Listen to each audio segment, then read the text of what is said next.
about their journeys and, keeping it candid and honest so that everything benefits from here rather than just spending one more entertainment video and something. I guess you have also seen these kind of interviews. What are your thoughts on this? Absolutely. I think I've been on both sides of the fence where sometimes the question being asked is not something like I feel like interviews sometimes oversimplify the process of being an artist, and it's so much more complicated than one like inspiring answer. I feel like any answer that you might give in the moment, if you really break it down, might be something inspiring that you'll say. But if you really break it down and apply it in your life, it's not as simple as one particular statement. I think it's more about what I look for when I look at videos and when I look at artists talk about their journey. It's about their experiences that are really personal to them, the struggles that they've gone through.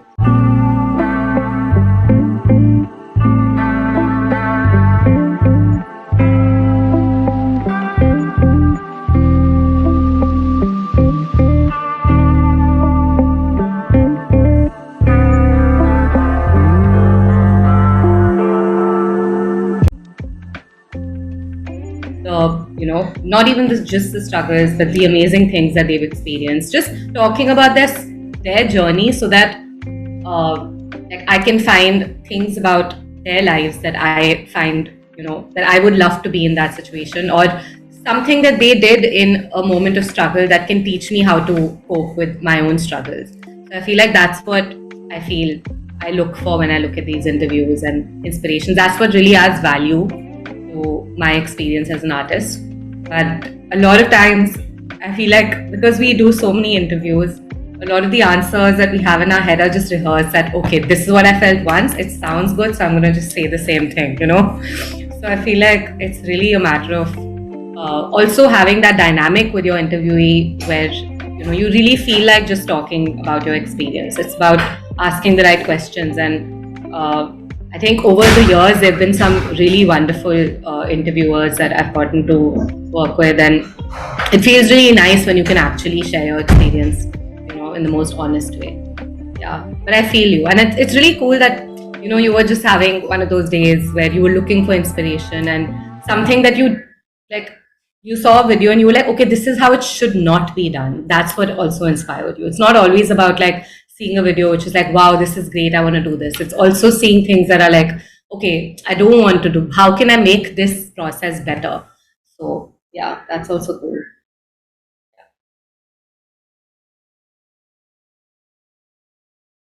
Right, hello to the good people, the wonderful ladies and gentlemen over the internet. Today we have with us the very lovely singer-songwriter, the one and only Kamakshi Khanna. Yeah. Thank you so much, Kamakshi, for taking the time out to join for a session like this. Amazing. It's a pleasure having you, taking the time out of a busy schedule all the time.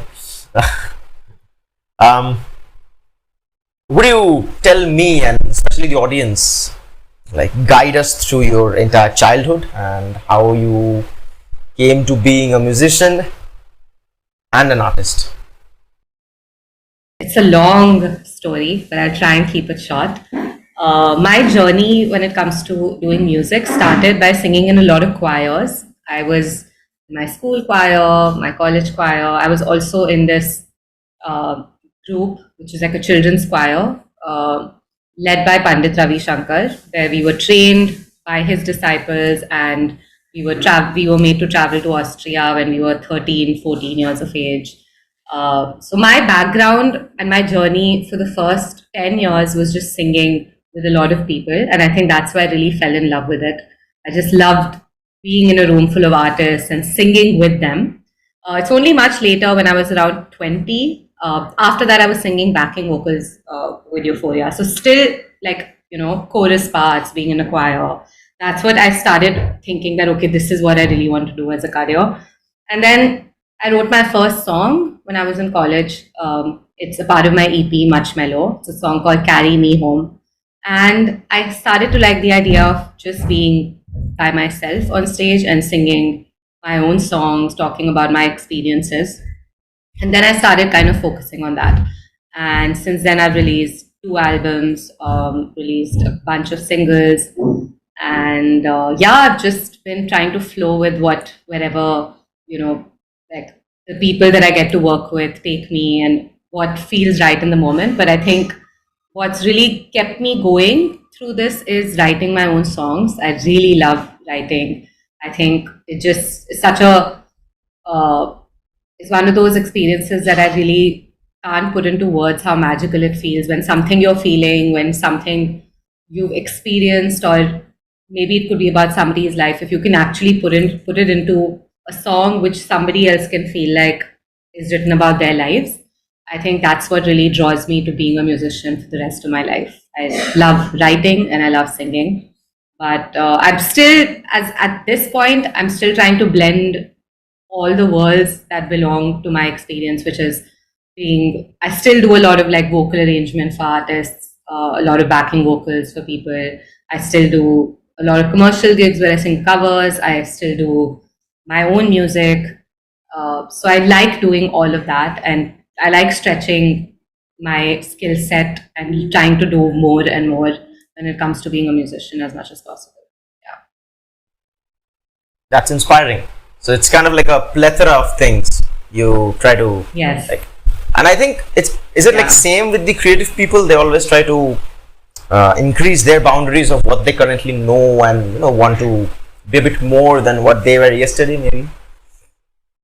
I think so. I think everybody who's at least the artists that I've been lucky to work with, my band, the artists that I've collaborated with, I think I'm surrounded by people who are constantly pushing their boundaries and trying to improve themselves, which is what inspires me to be like, okay, this is so inspiring that people can actually, like, they release a song and then, a month or two later, there's another song which is better than that. Like when you see a growth, when you see like a graph of improvement, it's really inspiring. So I feel like right now, a lot of people in the independent music industry are very growth oriented, and that's very inspiring. Yeah. What's the most common question you get asked by aspiring musicians or musicians who are on your level? You're laughing already. On your level, or people who just want to know about because musicians get weird questions asked, to be very, very honest with you. Or like, you're a musician, so what do you exactly do? I'm like, yeah.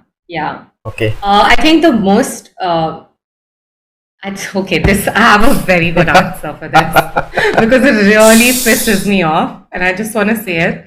In fact, thank you for asking.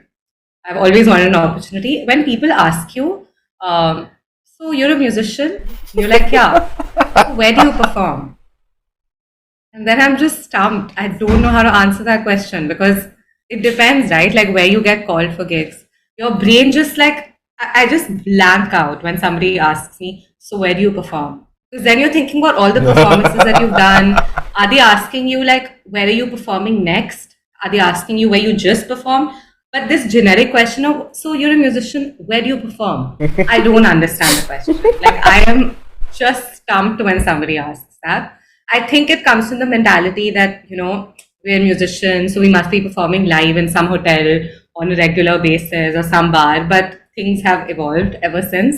And till date, I get this question, so where do you perform? And I'm like, man, I'm performing on this date. What do I tell you? And sometimes there's no gig coming up, so I really don't know how to answer that question. So by far the weirdest question is, you're a musician, where do you perform? I hate that. What's your normal answer to that question? Like, I don't know. Like, how do I put it together? I just tell them when I'm performing next. Like, I just feel like, okay, the next performance is here. Come if you're free, Like, what else do I say? Yeah. That's the answering skill people need to learn, honestly. God. Or sometimes I start telling them everywhere I perform. Like, once I performed here, and they're like, okay, what do I do with this information? So, the question in itself is wrong. So, I don't know how to answer it. Yeah. So, the first song, like, let me tell you my story of finding you out as a singer-songwriter and hearing that. The first song you released, or I think I've heard, was Kareeb, which was back in 2022. It's been a year. You heard it? Found Okay. Musicstaan. Yeah. Kareeb, I've Means heard, that. Dur, and a lot of singles you've released. Even you released something Thank you. a month back, Titli or something. Yeah, Titli. Yeah. Yeah, that the title itself is mesmerizing. Oh, thank you. Thank you. Dude, what's your songwriting process? Like, do you sit with a pen and paper, or it's just random? An idea sparked, and you're like, "Damn, I'm gonna write this thing." So all the three songs, Kareeb, Titli, Dur, had very, very different processes. And I know that's a very typical answer, but it's true. Every song has a completely different process. But it always starts with one idea. That one idea could be a chorus. For Dur, it was the chorus. The doo. Everything stemmed from there. For Kareeb, it was the chord progression. I was like, I want to write something. First, it was actually an English song, which I'd written down, and then I was like, maybe I should try writing something in Hindi. The beat and the groove was completely different. So one thing that really just drew me that, okay, I want to do something about this, there always has to be that one magnetic pull that this idea gives you. That's like, I want to make this grow. So for Kareeb, it was the chords first. For Dur, it was a chorus melody first. For Titli, it was again the guitar riff. That was very basic, but I wanted to write something. And there was a chorus that I'd written. So everything for me, it always starts with one solid idea that I have faith in. And then I kind of grow those ideas into a full song. So, yeah. That's beautiful. Do you remember clearly in what age you started playing instruments like the guitar, piano, or started singing, like practicing daily? I started playing the piano when I was in college, I think. So when I was 18, 19, that's when I started playing. But I'm 30 now, to give some context. Visibly not 18, 19. Yeah, not anymore. It's not like 3 years ago. It was a very long time ago. But guitar is something that's fairly recent for me, even though that was the first instrument that I started learning. But I was this terrible, notorious student who would always be like, "So, what's the time? Are we done? Sir. I was just a really terrible student in my guitar classes in school, and I regret it. So I only started learning very recently, properly. Still, what I play is just to accompany myself and come up with ideas, and it's a very childlike approach to playing the guitar, which I sometimes enjoy, and sometimes. So with the guitar, honestly, my approach has always been very beginner level. I'm still not somebody I would call a proper guitarist. The ukulele is something I also started playing initially. So all of them are mainly tools that I use to write songs, because I feel like having some kind of an instrumental hook or instrumental melody or riff or rhythmic pattern is important to kind of have as a basis. But I still prefer, when I'm with my band, for other people to evolve those basic ideas into something bigger. And the keys is my primary instrument that way, apart from my voice, obviously. I think the keyboard is something that I still know and I can understand the theory of and break down. And my technique is also a little better. But yeah, I've been playing instruments since I think 10 years. I think they've been a huge part and a huge element in my songwriting process. Yeah. That's really, really interesting. It's an instrument or anything. For example, if you play the cajon or anything, it kind of creates a skeleton for your ideas to thrive on.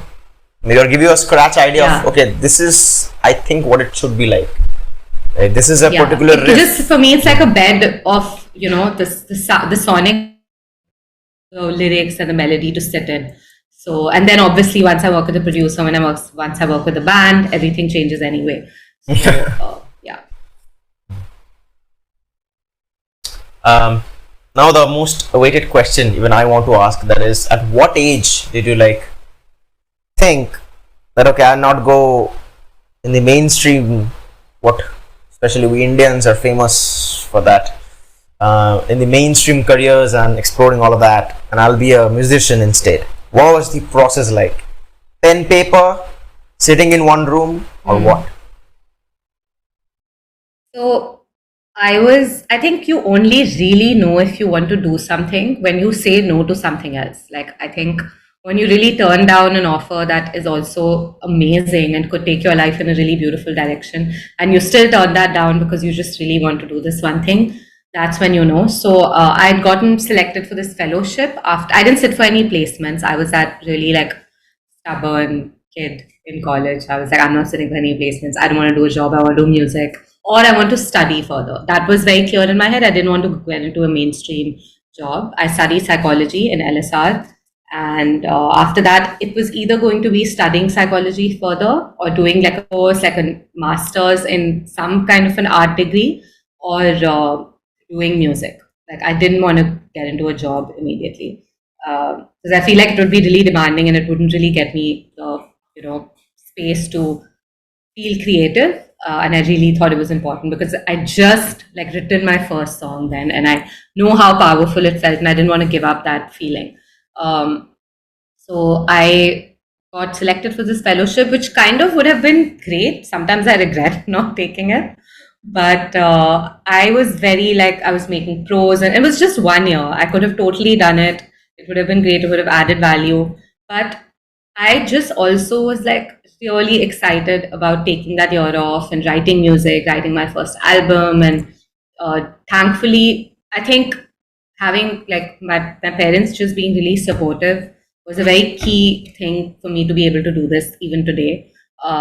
So they actually were on their way for a trip, and I had to fill in my fees for this fellowship that very morning, and they were going to leave, and I was like, yeah, I'm filling it, it's done, I'm doing it.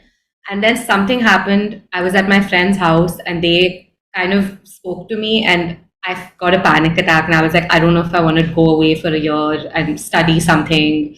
I think I want to do music.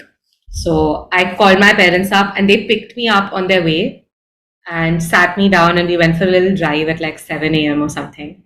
And I was like, I don't know what I want to do. I don't know what I want to do. I don't know if I want to pay the fees. Like, am I making a mistake? And they were just like, what are you worried about?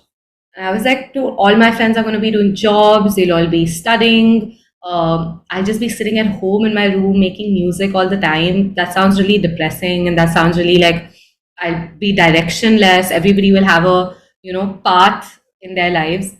And they were like, firstly, they were like, we are here for you, like whatever you need. And that was really important at that point for me to just get their support. And they were just like, even if you fail, like at least you tried. And they were like, I think you're just running away from something that you really want to do right now. So don't be afraid of it, just do it. And that was, I think, that moment where I was like, okay, if the people that I love the most are supporting me in this journey, if I really want to do it, then I just felt like, okay, like I can do this. I felt really reassured in that moment. And I remember that moment very clearly, that I decided that I wanted to do music. Sometimes now, like 10 years later, I feel like maybe I could have done that fellowship. It would have given me some more perspective. It could have taught me something that I don't already know. But in that moment, it felt like the right thing to do. Yeah. For the people, I'm saying 10 years fast forward, here we have Kamakshi performing in major festivals, composing music for OTT platforms, and she thinks she should take the fellowship. Mention down in the comments what she should do. Tell me. The audience is the jury, honestly. That's been an inspiring Everything journey, works honestly. out for a reason. Like, I think it sucks, like when people say it pisses me off, but it's true that everything happens for a reason, and you only get to know a little later in your career. Yeah.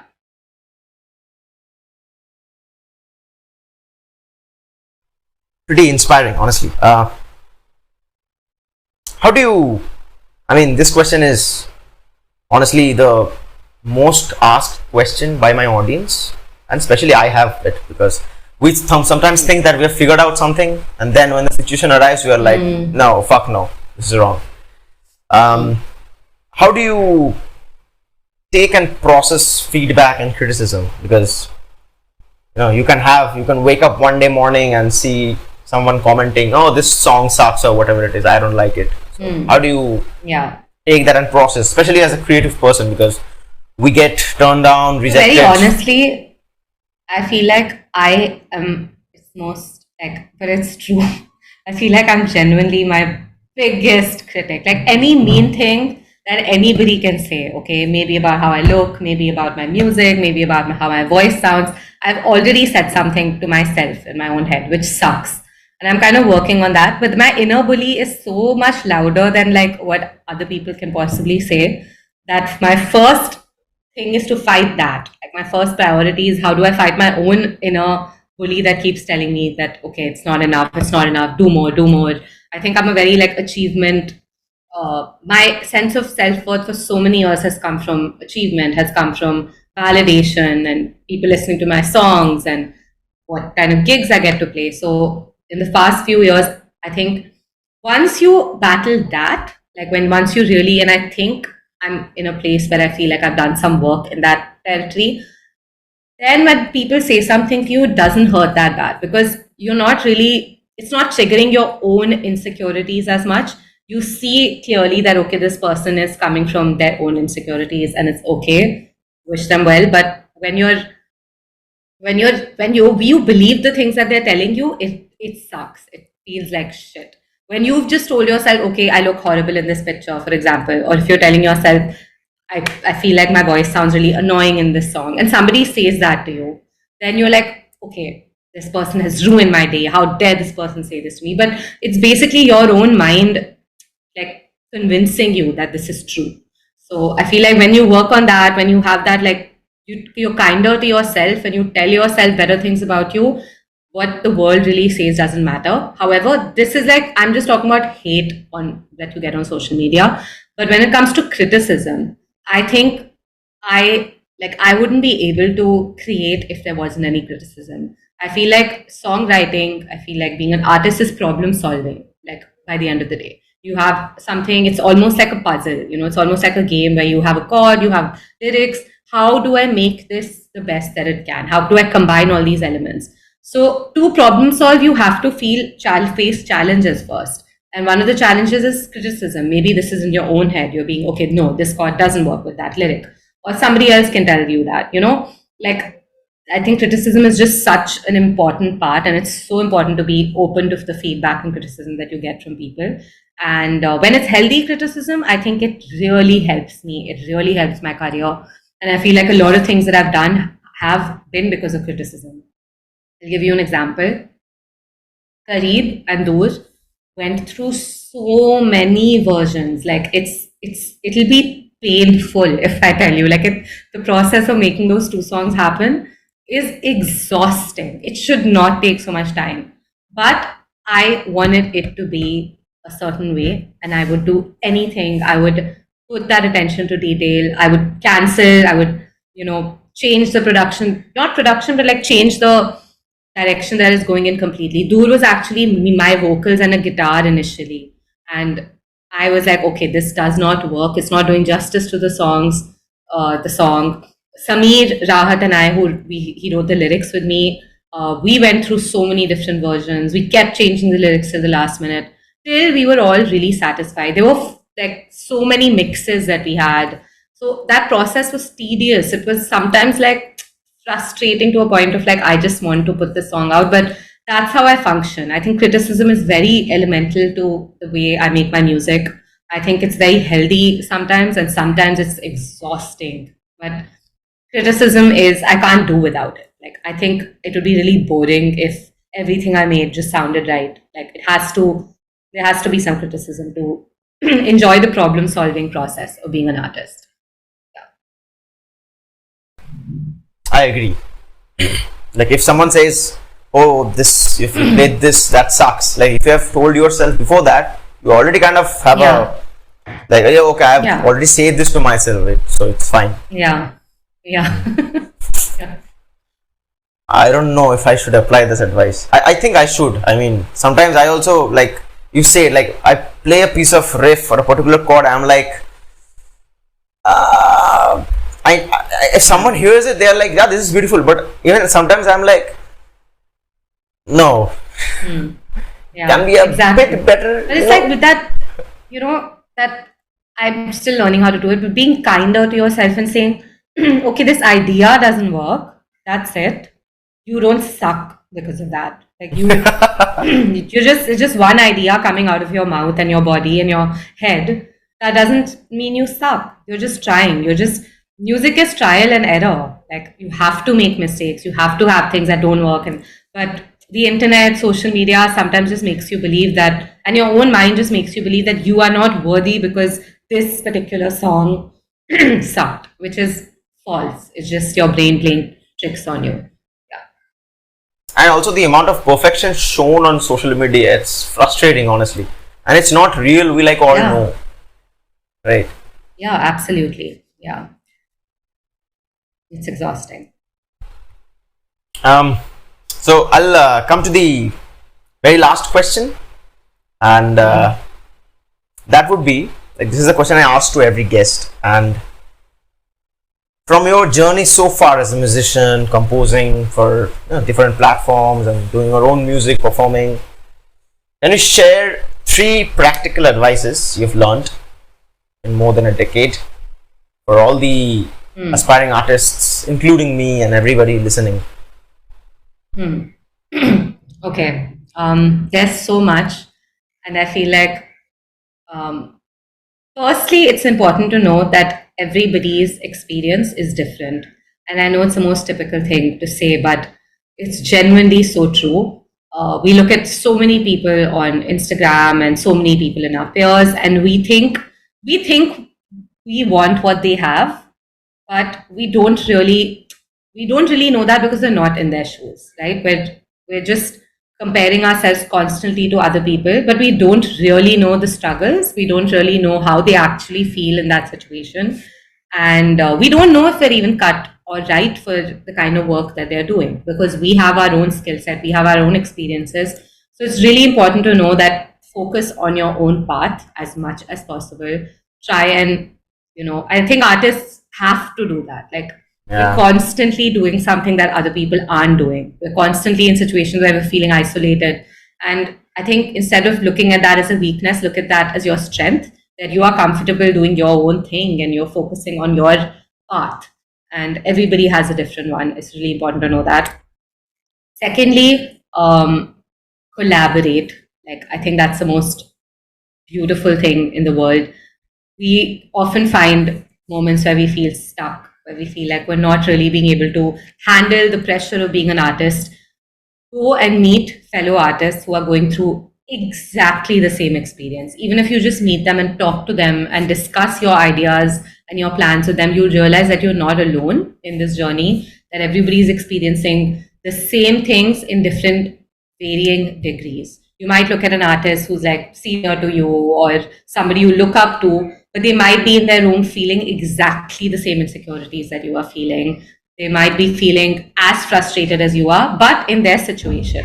So it's important to know that, reach out to other artists. All artists have a core experience that is very similar, and I think talking to other artists is going to make you feel less alone in the process. And I don't know, these are the 2 things that are coming to my head. I think find the people, find your tribe, find the people that you love working with, stick to them, enjoy. I think that will just make the process more enjoyable. Don't compare yourself to other people as much as you can. Focus on your path, focus on your journey. And I think, look at every problem as an opportunity if you can, because that is the truth. Every problem, every roadblock is an opportunity to do something else. And sometimes it can be really demotivating and it might feel like I don't have the strength to see this as an opportunity. This is straight up a problem. I hate it. But only later you realize that, okay, this didn't work out. I got rejected 10 times. But those 10 times taught me how to, work on a particular skill set, maybe. How to, maybe you had a terrible experience with somebody who's an artist and you didn't know how to negotiate, or you just had an experience as an artist that just left a bitter taste in your mouth. But over a period of time, all these problems do make you just know a little better about your skill set. So I think having that perspective that, okay, this is an issue, this is a problem, I hate this, but how do I make this an opportunity for me in the future? How do I make this an opportunity to learn something? So I feel like those three values can really go a long way when you're trying to be an artist, especially independently. Yeah. Well, such a beautiful and practical way to come to an end for the session. Like, for the people I'm saying who've been sticking this far, see, she doesn't need an introduction. They've already heard all of her music she has put out. I'll leave all of her work in the description, all of her social media and everything. Please do check her out, stream, support. That's what every indie or else independent musicians wish for, because a lot of time goes on spending your hours and hours on creative stuff, cutting papers, getting frustrated, as she already stated. So I'll leave all of the links down in the description. Please do check them out, and email her that how you love her music. Thank you so much, Kamakshi, for joining in. It was a pleasure having you, because you're such a lovely person to talk to. You smile a lot. Thank you so much. Where are you, by the way? Which part of the I'm in Calcutta. You're in Calcutta. Okay, nice. You're planning to visit Calcutta any day? I really want to. Whenever I've been, I've only been for a day, and next time I really want to come for longer. The food is amazing. It's a beautiful city. The music.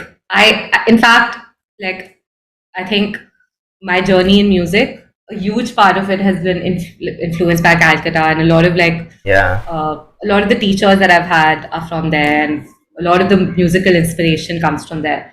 I actually know a lot of Bengali songs also because of that. The next time you visit Calcutta, you're playing me a Bengali song. Done. I love the city. Yeah. Well, it's been a pleasure, and thank you so much once again for joining in. And for the people I've already said, I'll leave all the links down in the description. Please do check her out. I mean, listen to her songs, not check her out. And once again, thank you so very much for joining in. It was a pleasure. Thank you so much. Thank you. Thank you so much. Take care. Bye-bye. Bye.